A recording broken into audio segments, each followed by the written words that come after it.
Hi and welcome to the 27th episode of Matka Chai. And with us we have Vasundhara Das. Thank you, Vasundhara, for joining us. I know you had a trip, you had a outing, and you had a small accident too. We wish you a speedy recovery. And in spite of that, you said yes, we will do a simple conversation today. Thanks for Yeah. coming and being with us here. So Matka Chai is basically talking to artists of different categories, whether they are journalists, whether they are actors, singers, musicians, performers, and even people backstage. The people who work production. We like to connect to everyone and say that okay, life is beautiful, but yeah, COVID came and gave a wonderful lesson for the last 1.5 years. So how's your life going on now? Because a lot of things would have come back to where we are, what we are doing, kind of a thing. So firstly, welcome to the final side, Matka. Thank you. It's lovely to be here. Yes. Thanks. It's lovely to be here. I don't know if you heard Yeah. me, but So please go through.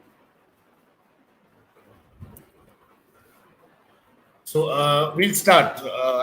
I'm sure people will join. One of the things that I don't believe is counting numbers, how many Mm. people are watching, how many are not there. So I believe that let's have a conversation, whoever comes. And anyway, today OTT is all about emotions. OTT is always, I think there's a lot of signal problem. Yeah, you keep You okay? I can you listen to me? I you keep keep going in vanishing. and out a Yeah. little bit. So don't Yeah. worry. If I vanish, if I've asked a question, you continue talking. Okay. Oh, okay. Okay, I'll get my mobile data on and probably if it goes off, we will connect to that. Okay. Anyway, Yeah. so tell us about your journey from school days. More in terms of music, more in terms, before we come there. Let's know more about Vasundhara, the girl. Well, it actually started at home for me because my family is very musical, music oriented, and my grandmother used to run a music school at home. And so I think the earliest story about music in my life is that, above where my parents lived, there used to be music lessons every day. And when I was about a year old, I used to be left in the room with, the Guruji teaching Hindustani classical music and the neighborhood kids coming in and learning music from him. So, quite, coincidentally, he became my guru later on. The same This is person. Malleshwaram. Huh? This is Malleshwaram. Malaysia. Yeah. Yeah. Um, and so that's how I think music was very much a part of everyday life for us. My grandmother ran the school where she had vocal lessons, piano lessons, tabla lessons going on in the evenings so that the neighborhood kids could come and listen. Could come and learn and stuff. And at around age 6, I think she sat me and my cousin down in front of a harmonium and said, "Well, now you're old enough to start your studies in music. So, what will you both want to learn?" My cousin was about 3 years older than me, and he said Hindustani classical. And at age 6, I really didn't know the difference. So I just said what he said. So that's really how it started for me. And I have to say that I think, I have to commend my grandmother on her patience because I was very outdoorsy and I would run away and I would, be very playful. And she was pretty much at her wits' end trying to teach me. Um, but beyond that, there was always singing in school. I went to Cluny. Most girls in Malleshwaram did. So, there was a choir and marching band.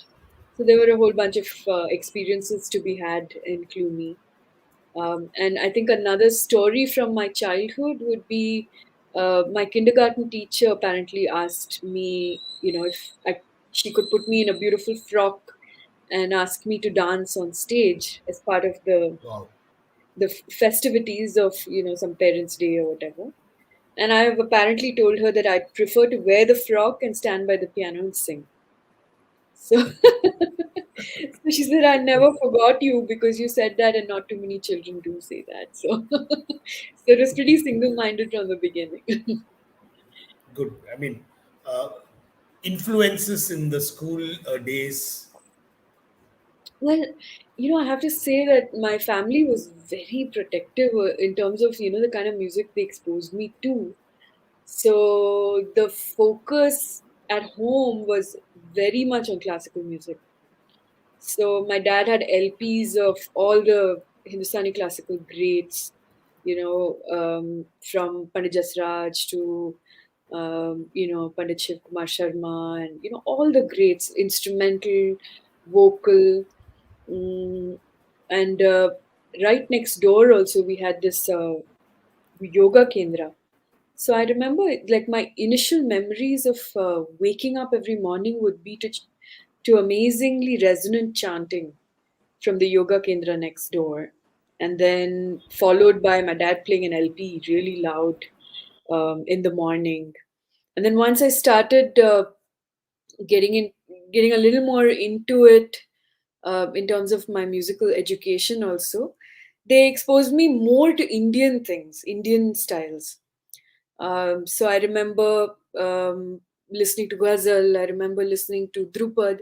And every month, in fact, my grandmother used to run a Baithak at home. So then there would be a promising artist that would come in and sing, and she would find a tabla player, and we'd all be sitting there and we'd listen and all. So there was really so much, you know, uh, stimulation in that sense. And all the kids in the family knew songs, and everything that we did as a family, like birth, sing, death, sending someone off, sing. It was just such a Sing. part of our everyday. All my grandmother's sisters just lived in the same road, like we had a little gully. Still, my parents live, my mom lives there, and all of them sing. So, like, the moment you have, like, if you have a puja at home, they're all burst into aarti songs. So Yeah. it's always I like can that. imagine. I can imagine that. Lovely saris, wonderful jewelry, and Yeah, music. Yeah, I'm yeah, sure that was the childhood which was there. pretty So typical. moving Yeah. to college, which college were you in? I went to Mount Carmel, so I was pretty single-minded about it. I had no doubts. I didn't apply anywhere else. My parents were really, you know, really Clear as to nervous. where and what you should do. My mom was so nervous. She was like, aren't you even going to apply anywhere else? I said, no, I don't want to go anywhere else. I don't know. It was pretty, it was a good decision. I had an incredible growth arc in Mount Carmel's because they're so supportive of um, uniqueness. That's what I think that I have to say about um, 5 years that I spent there. It's really, they're literally there to support whatever it is that you want to do, and that's such a big deal for somebody that's sort of growing, and Yeah. needs you know needs to know that this is fine, it's okay to take a different path or anything like that, so So, so from go the ahead. classical music scene at home, I'm sure there's a lot of exposure to other music that came by early. Could Well, you tell us a little about that? yeah, I think the big explosion of other music happened when I took a trip to the US, actually, when I was in school. My mom took me on a 3-month vacation to the US when I was in seventh standard, and I discovered 24/7 radio stations playing, you name it, like jazz stations, blues stations, um, R&B. Like, it was incredible, like the amount of musical input that one was getting just driving across the US. And we were doing big road trips with my uncle, which were days on end. So we'd be in the car passing by all these places, and it was incredible. Like, I've listened to the ZZ Tops, I listened to Elvis, I listened to rock stations, I listened to, Buddy Guy. It was just incredible, and I was like, where have I been living? Under a rock somewhere. So, so Nice. that was like this huge burst, and then right after that, getting into Mount Carmel's was one of the things, because Mount Carmel's was, immediately one joined the choir and um, got into the rock band and There's so much started, exposure also happening with these college festivals, and yeah, going out to festivals, having yeah, yeah, experiences, having yeah. adventures, all of that stuff. But also, I have to say that I had, a group of people in Malleshwaram that used to meet up every day, pretty much every day to just jam. And so I used to go and hang out with them, and it kind of gave me another whole, like a totally different direction. And then from there, through those kinds of meetings, I met other people from other parts of Bangalore, because Bangalore, has so many uh, different um, pockets. One is, of course, the Fraser Town and the Cook Town and all of that, and then you have the Sabas, like the Carnatic pocket, and then you have the Hindustani pocket.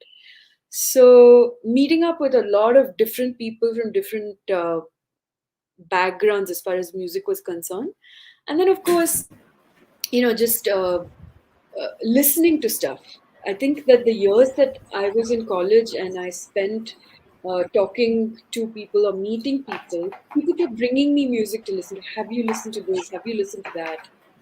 So I got to listen to, like, for example, Aziza Mustafazadeh, who's a Azerbaijani jazz singer who sings in Azerbaijani Arabic and then plays classical, classical piano, accompanies herself.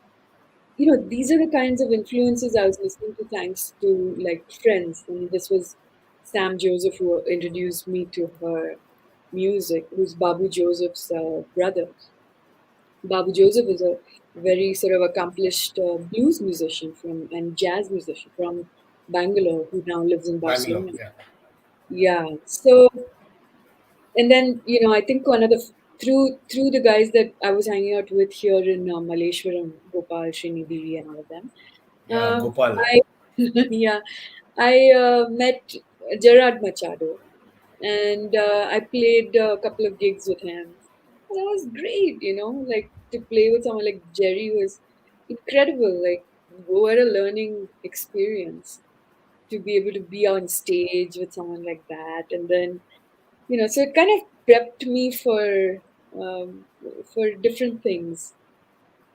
And then, of course, there was college, the choir, and the contest that gives you a lot of self confidence. You believe in yourself, and you're able to deliver performances. That's a very big part of being a performing musician, is that you need to carry yourself well on stage. And a lot of that I got from Mount Carmel's, from being constantly, they say that the Mount Carmel's audience is the toughest crowd.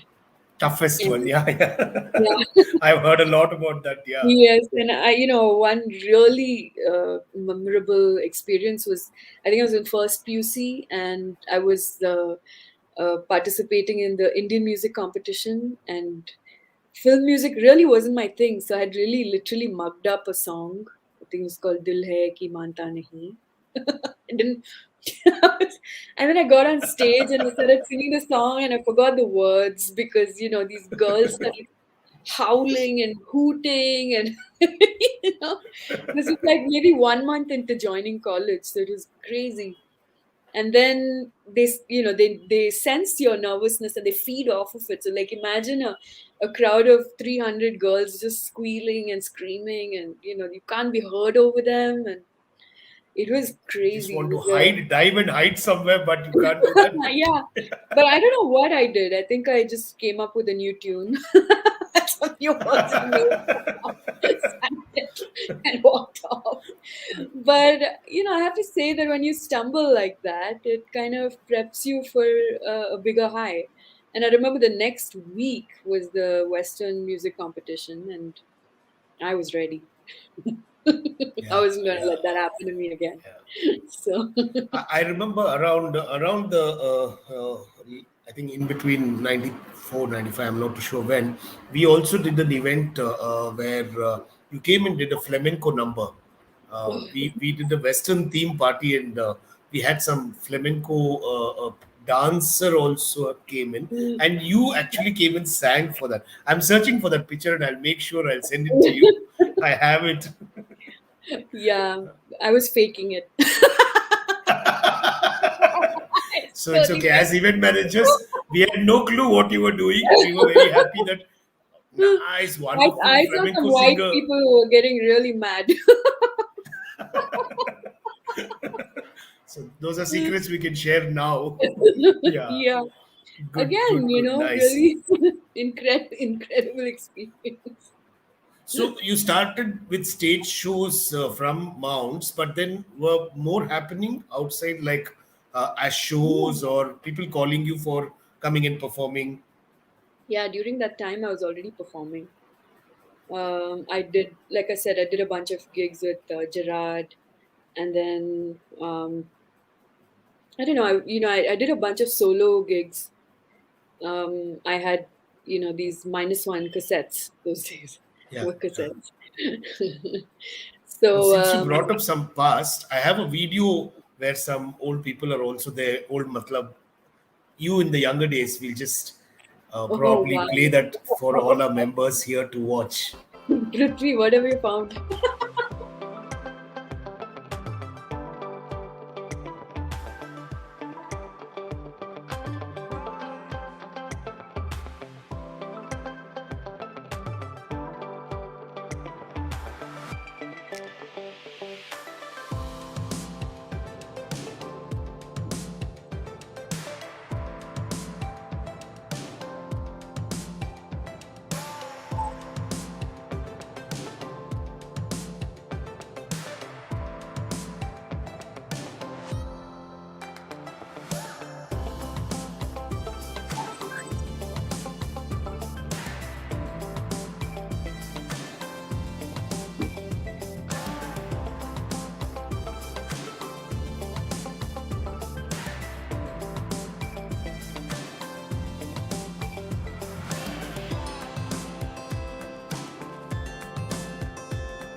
Quite a lot of that it's present for me. Yeah, Not so yeah, I much. know, I know, I know, I know. Quite a lot of it is present, but after seeing some of those pictures, I wanted to ask you: did you have a lot of people falling for you? Boys all around mounts, wherever you went. No, no, I Those was. eyes, those your eyes was like just inviting. Thank you.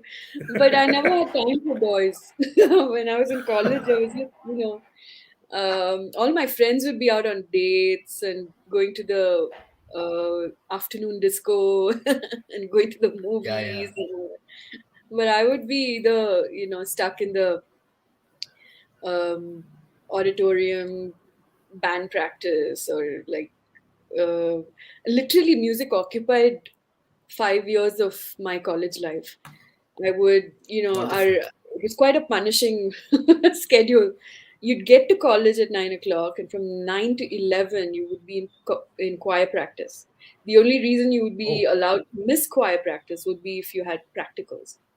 And then you'd be in class for 2 hours, and then at 1 o'clock, again, you'd be in choir practice from 1:20 to 2. So you had 20 minutes to have lunch, and then you were in choir practice. lunch. Yeah. And then in the afternoons, on days when I didn't have I was, I'm a science student. So on days when I didn't have practicals, again, I would be in the auditorium playing. So much so that, by the end of my degree, my teachers were like, "Who are you again?" Because I'd never been in class Been to much. class. Yeah. Literally, because my statistics lecturer, when the first article of me having joined the movie, or done a movie or something came out, she called me up and she said, "You never told me you were doing all this stuff." Every single day she would haul me up and say, "Who are you? Where have you been? I've never seen you before." Give me such a hard time. But when the article came out, they actually took it seriously. Until then, they were like, I know you're going to some pub and you're sitting and smoking, drinking over there." No. In fact, So quite I the know opposite. I know a set of movies that you have done: Hera, Monsoon Wedding, Citizen, Ravana Prabhu, Lankesh Patrike, many more that are there in your list. Uh, how did movies happen? Completely by chance. By Um, chance, yeah. yeah, totally. I had absolutely no desire to be in a movie, no intention. I had no acting experience. I'd never been in theater. Um, my entire existence until I started getting these screen test offers had been about music. So basically, after I finished my degree, I did math, stats, eco. Um, I kind of negotiated a year off from my parents, and I told them that I really need to see if this goes anywhere, the music stuff. And they couldn't really say much to that because they had encouraged me all along, but they just hoped I'd keep it as a hobby. So so when I decided, I said I'm going to give it a year, and if nothing significant has happened by the end of the year, then I'll get into a master's program in something. And so I wanted to head to Bombay, like most people who want to have a shot at the entertainment business do. And my folks were not up for that. They said somewhere closer to home, like Chennai, would be better. Seemed seemed reasonable, and I went to Chennai, and it was really a very good decision. Um, I spent a few days sussing out the scene in Chennai, and I wasn't really too interested in the playback scene. It hadn't crossed my mind that I should be a playback singer. I was, my one point plan was to have an album out, and I wanted to go and meet, someone from a record label. And if you were from the south, then the record label offices were all in Chennai. Okay. So I walked into the offices of Magnasound in Chennai, and I didn't know anyone. I literally, it was a cold call, if ever there was one. I walked in and I asked the guy sitting there, "Who do I have to meet? I'm a singer and I want to make an album, and so who do I meet?" And so they pointed me to the office of Madhav Das, who was, the rep from Magnasound for Chennai, for the South. And so I literally walked into his office unannounced, without an appointment. And he looked up at me and he said, "Oh, who are you?" I said, "My name is Vasundhara, and I'm here from Bangalore, and I want to be a singer." So he said, "Well, do you have something I can listen to?" And I played him a short demo that I had. He listened to it and he said, "Can you sing something for me now?" I had a -1, and I sang for him. And then that's what began the whole, domino thing. Immediately after that, I was driven across to meet a producer named Praveen Mani. And then, after he listened to me sing, he said, "Yeah, I'd love to work with you." Madhav set us off on like a week long trial to see if we could come up with something reasonable. And at the end of that week, we had like a proper demo with 3 or 4 R&B songs recorded, produced, fully finished. And we were pretty much on our way, literally. And then those were sent up to the Magnuson Bombay office, and they got approved. And I had an offer to work on an R&B English album from Magnuson. Wow. And I was like, "But there's no one in India that's going to listen to English R&B. We need to make a Hindi album." And so, that's what set it off. And one day, while I was working with Praveen, he said, I need a break. I need to run an errand. Do you want to come for the drive? I said, yeah, sure. And I hopped into his car and we drove across town. And he stopped outside this big white house with a big green gate. And he went in and he said, come in, come in. So then I walked in and we found Rahman sitting and having a cup of tea. And he said, Wow. I brought you this DVD and I want you to meet my friend Vasundhara. She's here from Bangalore and she's a singer. So I had no idea that we were going here. I knew Rahman, I'd seen Roja, and I knew his music, and I was quite thrilled to be there. And we kind of had a nice conversation over a cup of tea, and we discovered that we were both listening to the same artist, different albums, Aziza Mustafazadeh. And so he asked me, what are your influences? What kind of music do you like? And I was talking to him about, the Spanish music that I was listening to and all of this stuff. And then he brought out a CD and he said, look what I've got. so, so that was the connection. The connect. Yeah. And yeah, and then, we played him these demos and stuff. And he's like, oh, good, good. And then we carried on. We went back and we continued to work on the album.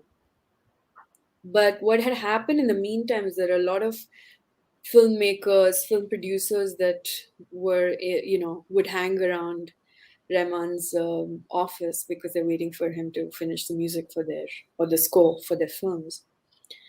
And so these guys, Madhav and Praveen, started getting calls from them asking if I would act in films. And we would just sit and laugh them off because, for me, I knew I was totally green. Why would they want to be wasting their time with me? So I would totally laugh it off and, not really give it too much thought. And I would be like, no, I want to be a singer. And that's, but as time went, as the days went by, the offers started getting more serious from serious filmmakers. I got a call from Madras Talkies wanting me to come and screen test for Alai Paide. And Wow. then I did the screen test for that, and I'm, pretty sure it was pretty awful. Because that was the first time I was in front of a camera. But I was very politely told to go back and get some theater experience.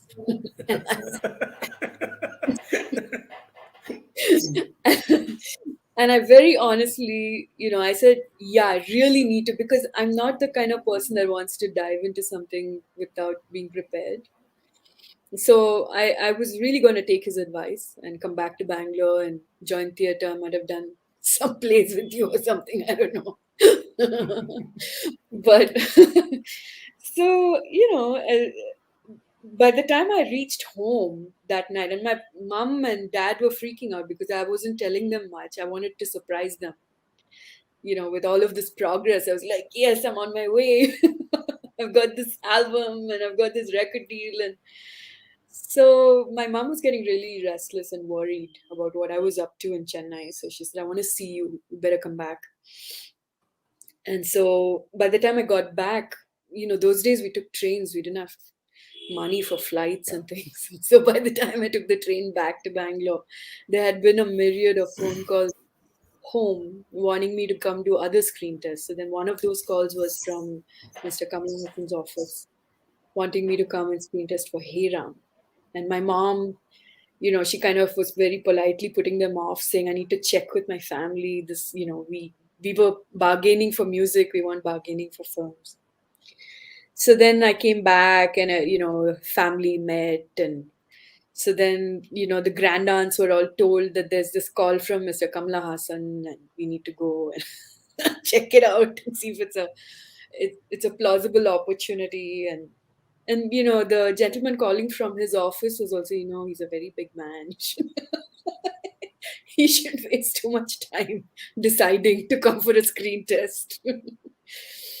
So, that took us to Chennai again. I did the screen test, and at the end of the screen test, I was taken to another studio where the music was being made for the film, and I was introduced to the musicians as his heroine.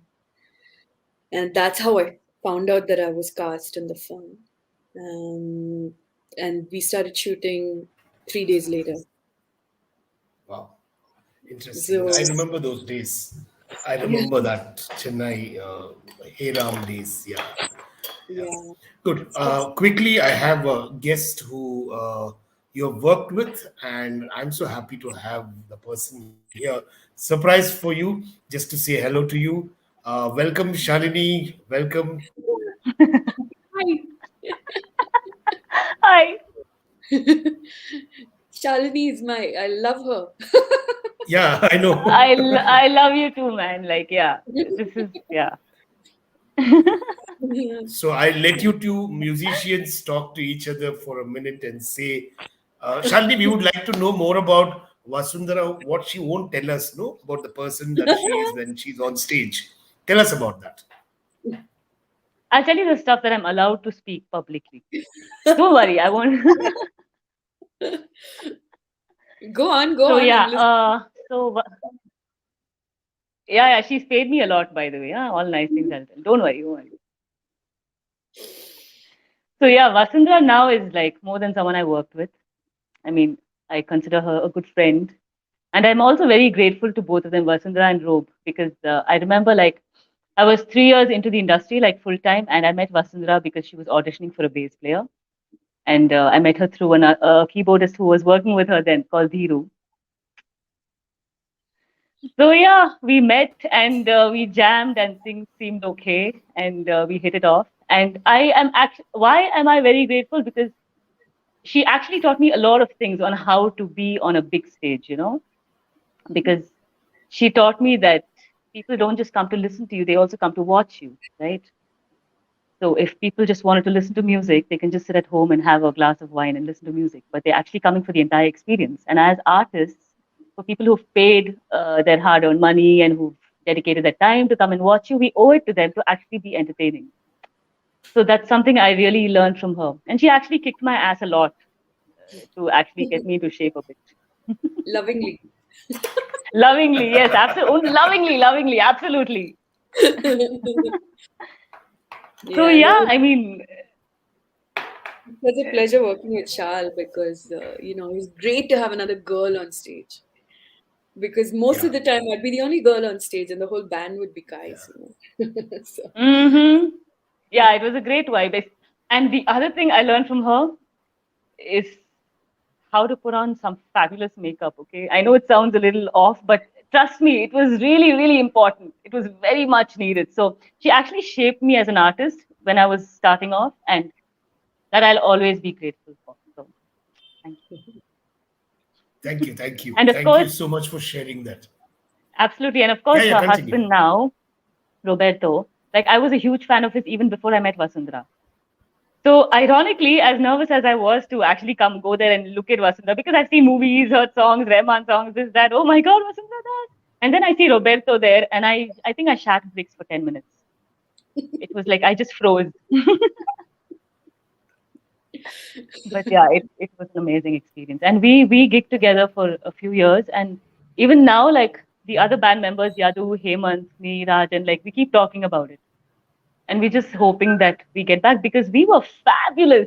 I mean, I don't mean to like sound blow our own trumpet, but we were very good.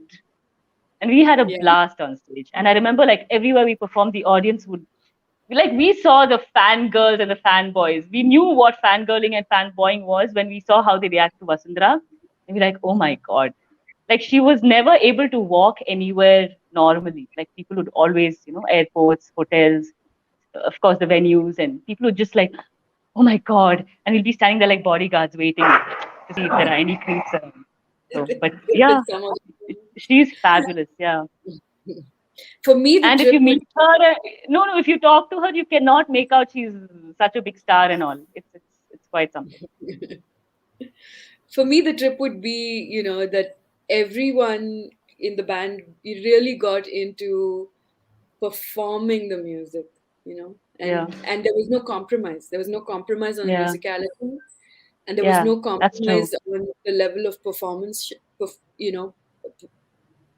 Absolutely. She um, made sure that not, we didn't drop. She kept us on our toes.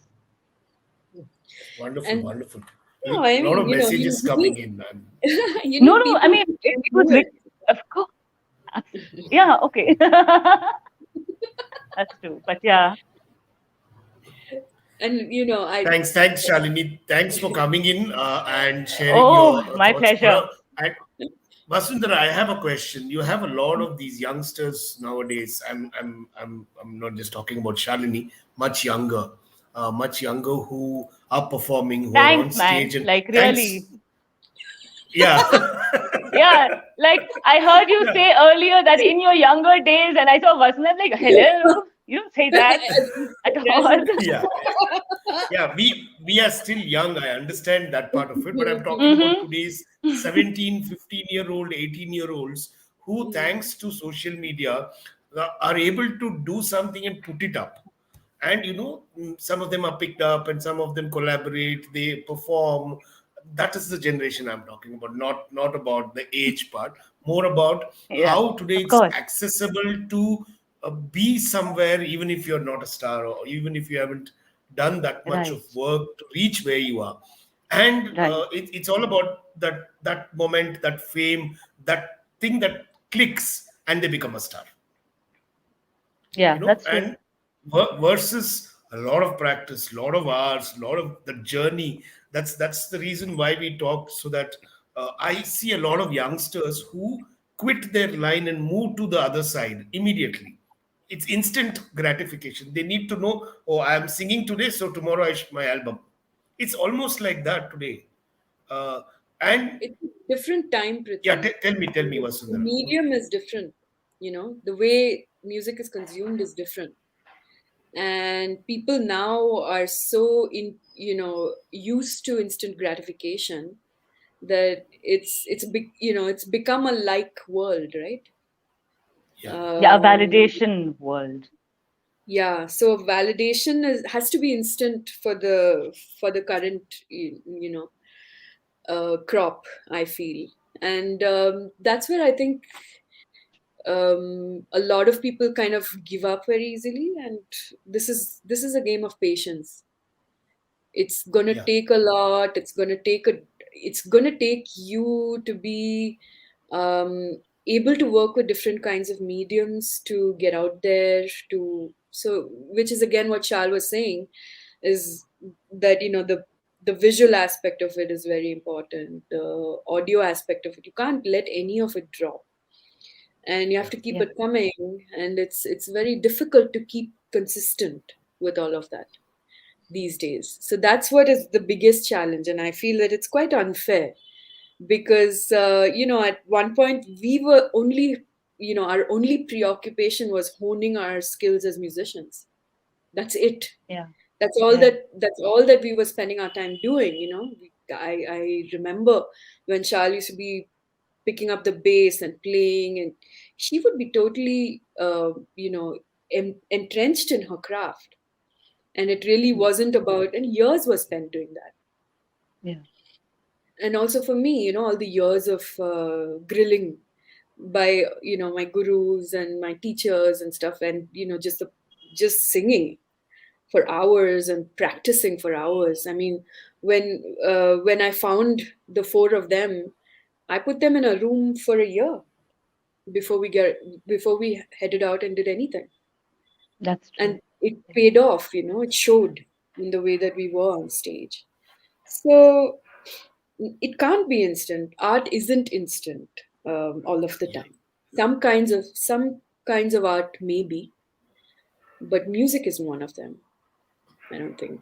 You yeah. know. Yeah, And I don't somehow think I you can believe fake it. most of the art needs a lot of time and patience. Yeah, Yeah. Yeah.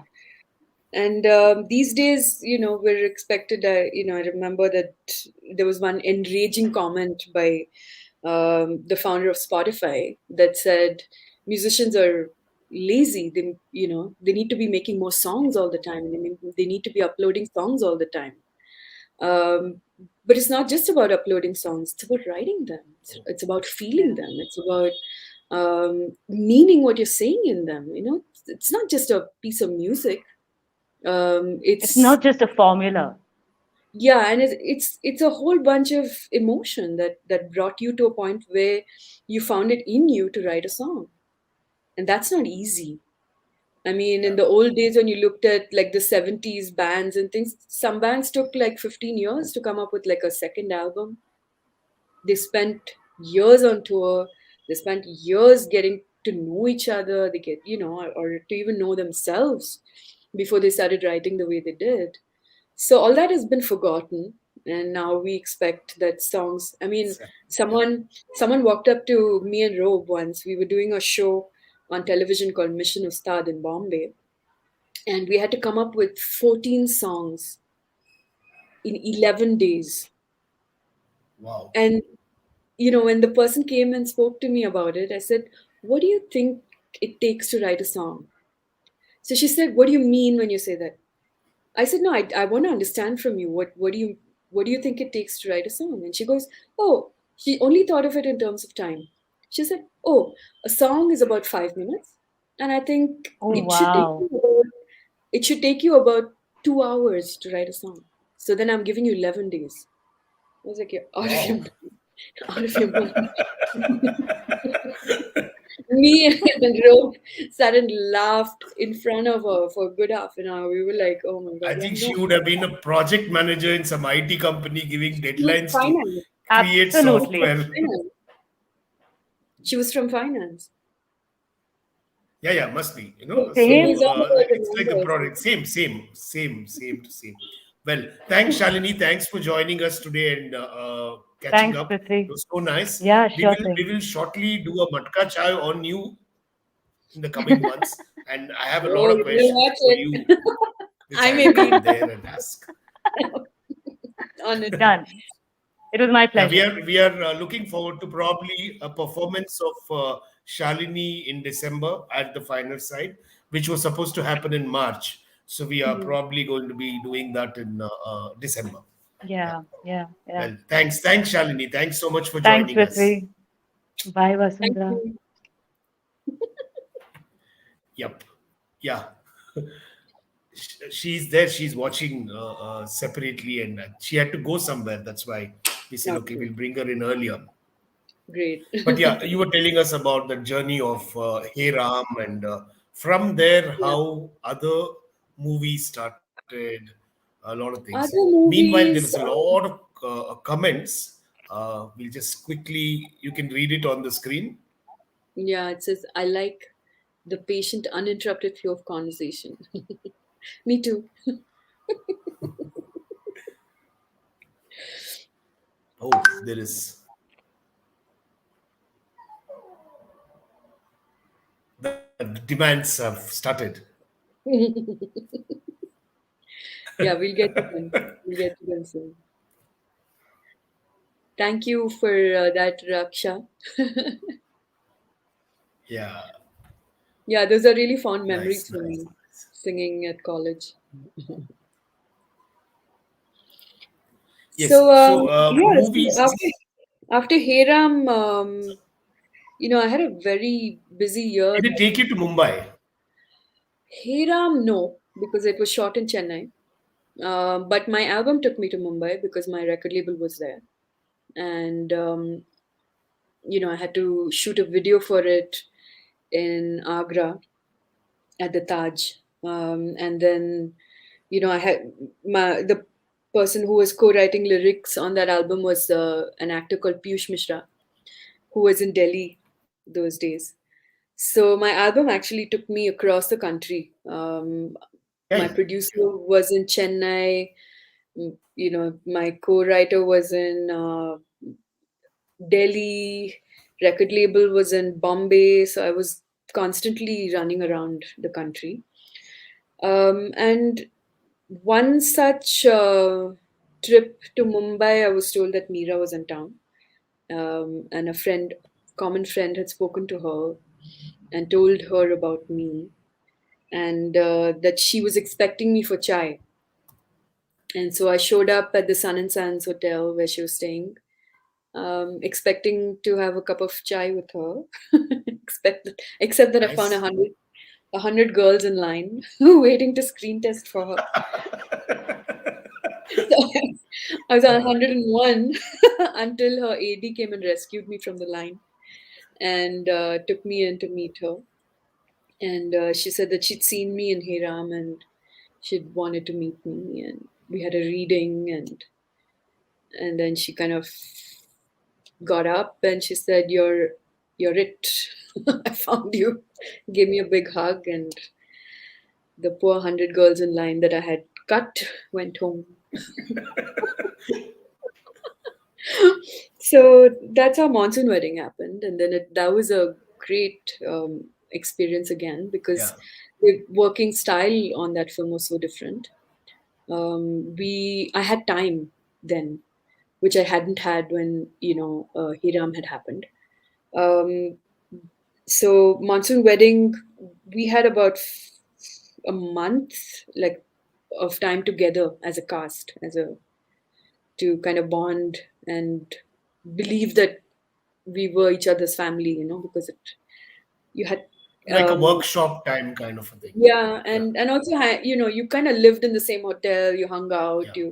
it was more than a workshop. It was kind of to get to know each other, because a lot of the shots that if you watch the film, a lot of the shots are not, it's typically in a film, that you take a wide shot and then you come in and you take like a bust shot or like a two shot, and then you go in for a close up, and so all these things are cut, and then on the editing table they come together Yeah. seamlessly. But that's Yeah. not how it was done in Monsoon Wedding. A lot of the camera work was seamless. It was, all at one go. Entire scenes were shot Oh, without a cut. very nice. Very interesting. Yeah. Yeah. So we had to rehearse entire scenes and have our dialogues. At the top drop of a hat, we had to be able to get into that character and be that person. So all of that was a great, great experience, and to have a bound script well in advance, and to be able to just perform off of that was also fantastic. So, exciting Monsoon Wedding. And after Monsoon Wedding, I think I dove into commercial Tamil cinema, which was a totally different scene from Monsoon Wedding into Citizen, working with Ajit, where there was no script. A script No was being script. written. Yeah, it was being written every morning. Oh, okay. It's So like the that was serials. Okay. it was crazy because like they wouldn't know what scene they were going to shoot that day until the director came on set, and then they would start writing the dialogue. And I mean, he had it in his head. He already shot the film Yeah. in his head, Yeah. so Yeah. he knew it. That's He knew what he wanted to do. He just didn't know when he wanted to do what, and that was chaotic for me. It took because I had been in two films where everything was planned yeah. ahead. I had a Yeah. script ahead. Like in Heyram, if I had a scene on a particular day, I would get the script for that scene at least 3 days ahead. So at Yeah. least I had that much Lead leeway. time to think, Yeah, prepare. Yeah. yeah, and both these films were sync sound on set. So you had to deliver your dialogue. It wasn't going to be dubbed later. So you really had to perform it 100%. Whereas in Citizen, someone else dubbed for me, and when I watch the film, I'm like, who is this person? I don't know this person. I'm like someone who's sonic, right? I'm so audio. So I'm Yeah. like, I don't even know who this person is. I haven't let Roberto watch the film. Then Lankesh Patrike also. Yeah, Lankesh Patrike, I had fun. I had a great sort of rapport with Indrajit, and I think it was my fifth film. So I had already done Ravana Prabhu with Ranjit and Mohanlal. And then I was coming and doing a Kannada film. And so, there's this famous climax scene where there's a guy that I've confronted in the printing press, and I've got a gun, and I have to say some line. And they gave me a real gun. I never held a gun in any of my films before that. So, so I'm holding the gun and I'm saying my lines, and the gun's really heavy, and my hand is kind of just thinking as I'm Going saying down. my lines, to a point where I'm like, my gun's pointing at his crotch, and he's getting very nervous.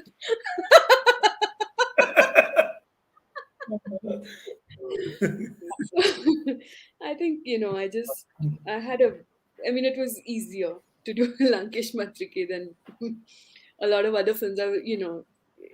I felt at home, and I was. So It was let's a talk about Drum Circle. Tell me about Drum Circle, because like, yeah, Rob being Roberto Narayan, for us in college, he was like God on stage.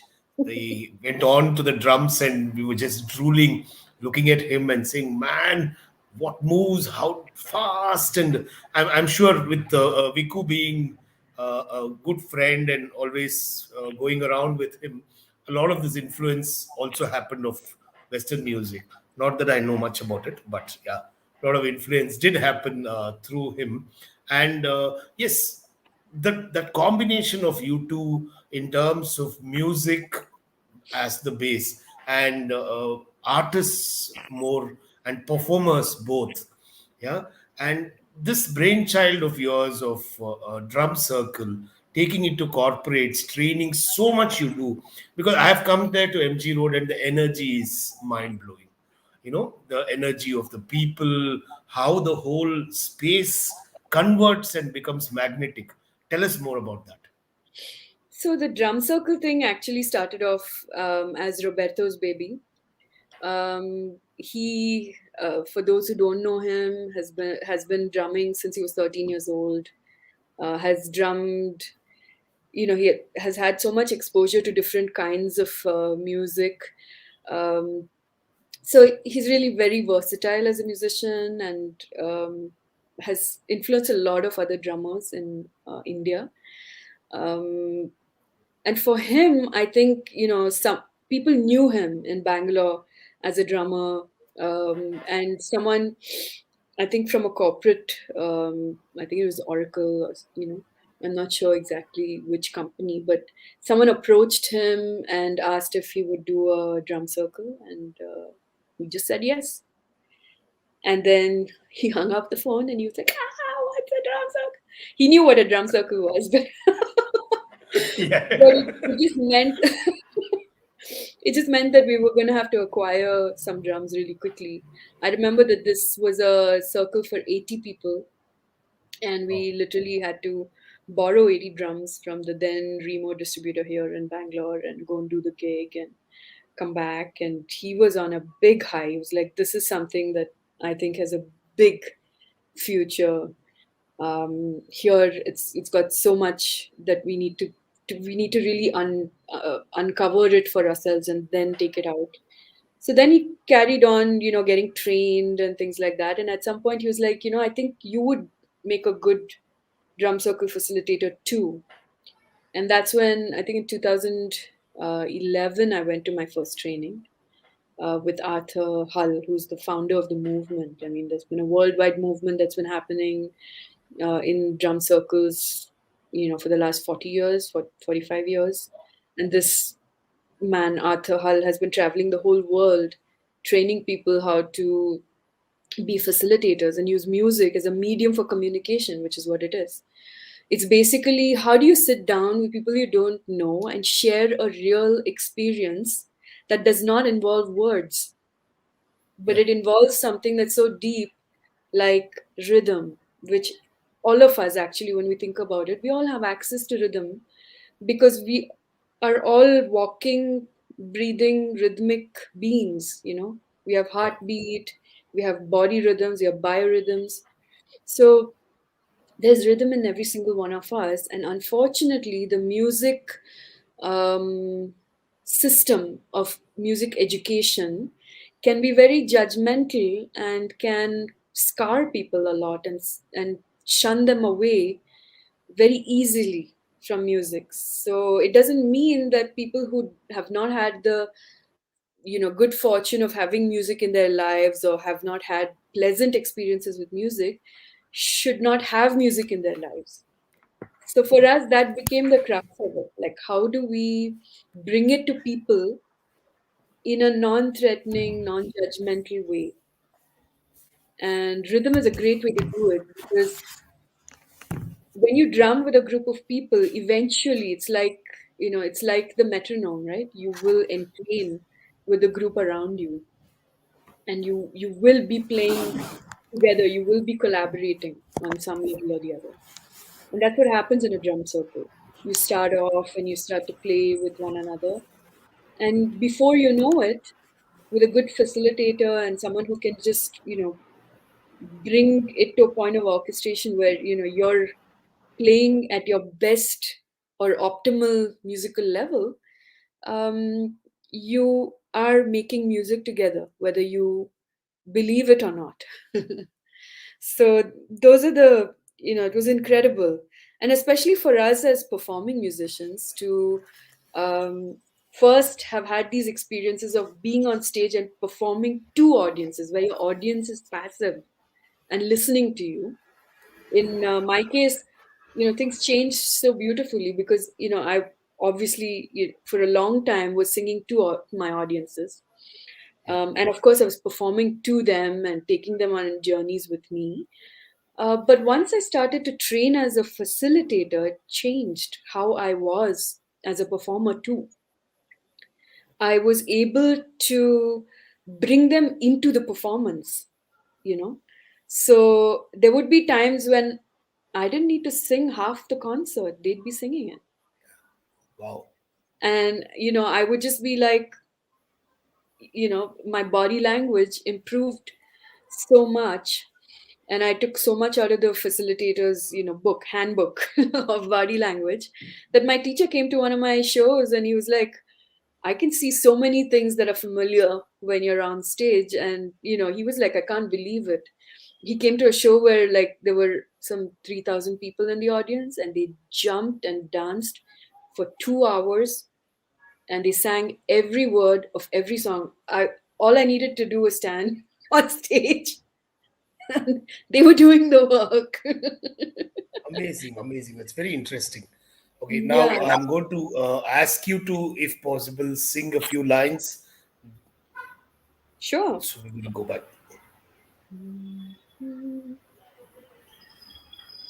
कहीं तो कहीं तो होगा वो दुनिया जहां वो मेरे साथ है, जहां मैं, जहां तू, और जहां बस तेरे मेरे जज्बात हैं। होती कहाँ सुबह तेरी पलकों की किरणों में, लोरी जहां चांद की सुने तेरी बाहों में, जाने न कहाँ वो दुनिया है, जाने ना वो है भी या नहीं, जहां मेरी जिंदगी मुझसे इतनी खफा नहीं। मोर सांसें No, खो गई है किसकी आहों में, मैं खो गई हूँ जाने किसकी बाहों में, मंजिलों से राहें ढूंढती चली और खो गई है मंजिल कहीं राहों में ही, कहीं तो, and so it goes. oh, wonderful, wonderful. There's clapping. Everybody is sitting at their homes and clapping. Thank you so much for that. Thanks. I would have Yes. played and sang, but my Yeah, I elbows know were your hand. busted. Yeah. No, no, no. Take So rest. Don't take your hand out. Use it only for punching. Yeah. I swear I didn't punch anyone. Yeah. So there are a lot of artists who probably are heartbroken, lost their morale, don't know what to do. And I'm sure that you also have always been a people person. You know, you need the people either it's drum circle or whatever. I remember when we spoke about a couple of months ago, you said, no, you don't want to come out and do anything because there are elders at home. This is there now in everybody's head, where we go, how we are, what's happening. Slowly it's coming back. Theater is coming Yeah. back. Performances are coming back. We have 120 people today on stage uh, at a play performance. So we know that it's coming back. So, give a message to all those performers who are there, who are wondering what's going to happen to their careers. I think definitely, performances are going to come back, and they're going to come back in a very big way. It really depends on, the next few months may be a little difficult Yeah, still, but I think that, bide your time and do what you can in the meantime. But wait for that big bang that's going to happen, because people need music, people need the yeah, arts, people need to watch plays. This stuff is like air. And I think that the thing that the pandemic has done for everybody is made them realize how much they need it and how much they didn't have it. And so I believe that when it comes back, there'll be so much of it that, we'll be gigging and running around the country and the world again for many, many years to come. And I yeah, mean, of course, we are different. We are changed. This is not something that's going to slip away into the night. It's going to affect everything that we know and do, and it's going to affect how we do what we do. But it's definitely been missed, and that's, to me, that's very clear. It's going to come back.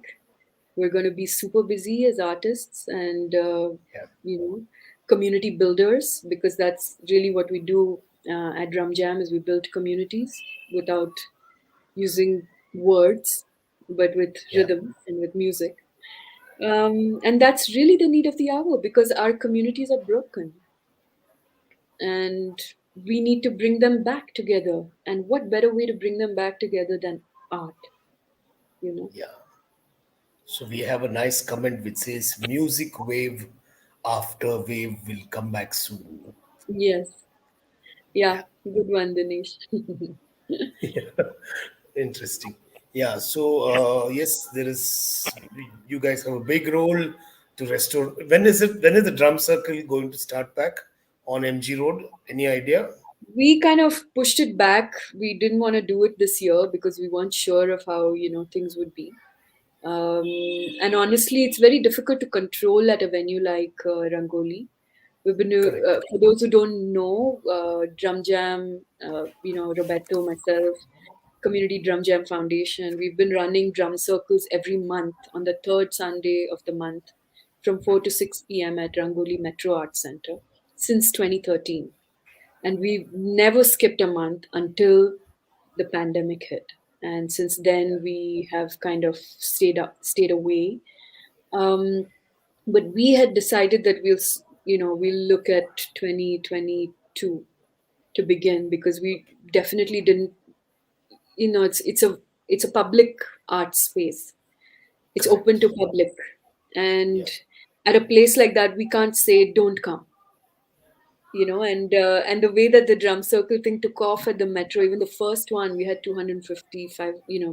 So on every given uh, at every given drum jam, we've had anywhere between 300 and 500 people.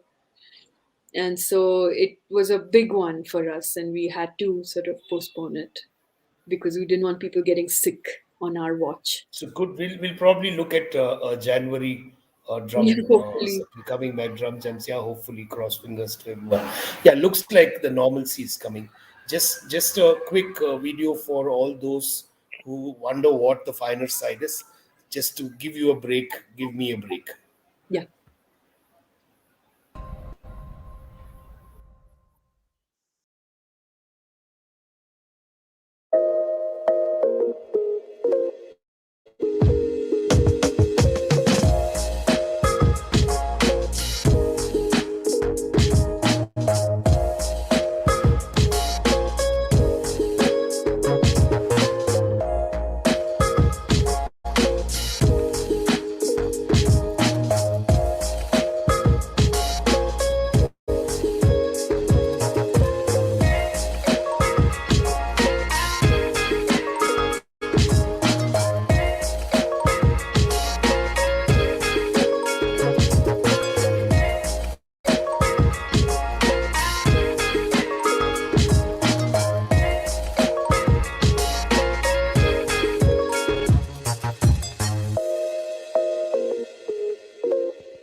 ನನಗಿವತ್ತು ತುಂಬ ಖುಷಿ ಆಗ್ತಾ ಇದೆ. ಯಾಕೆಂದರೆ ಇಂಥ ಒಂದು auditorium ಇಲ್ಲಿ start ಆಗಿರೋದು ನಮಗೆಲ್ಲರಿಗೂ ಬಹಳ ಒಂದು ಖುಷಿ ಕೊಡೋ ವಿಷಯ. Wonderful to see this venue come alive. The sound was great, acoustics were great. Thanks a lot to the Finer Side.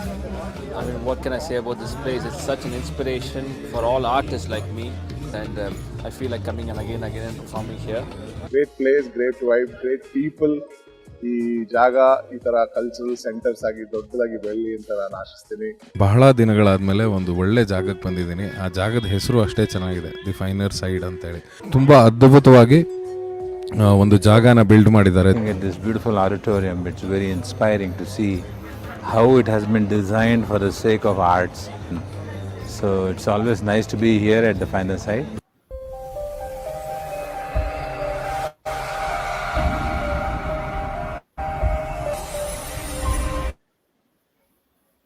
Well, that's a short Can't wait to be introduction there. of what we're doing. Yeah, just waiting. We have started the events back. We had a musical night on October 2nd. We had about 220 people. And today we have about 120 for a play. Looking at a Kathak performance in November, we are having a lot of things that being planned. Let's see. I always wanted to do a drum circle or drum jam for our school children. Long back we had spoken, but yeah, probably now it will happen. Yeah. Differently. Well, thanks so much, Vasundhara, for spending this 1 hour talking to us. I mean, so comfortable, and like somebody had mentioned just that, you're so composed talking. I'll have to pin that back. It's like, very nicely, aptly he's put it. Yeah. No, I mean, it's also about the person who's asking the questions, Okay. Thank you. Yeah. So here, best thing is that we just have to have a conversation. You don't really need to prepare for me. You have so much of content. There are people who know you, and yeah, for many, that star. I know that internally there is Vasundhara, who is a wonderful human being. Another person who probably looks at it as a star, a singer, a musician. All that apart, there is somebody who's there who has gone through similar childhood, similar life. So those are the people we are talking to. Fine. Yeah. Thank you so much for being with us. Thank you. Thank you for inviting me. Welcome. So see you soon. Yes, and thanks to all the people that tuned in. Thank you for your time on a Sunday evening. Yes, 100%. Thank you so much, everyone. Bye. We'll wind this up now.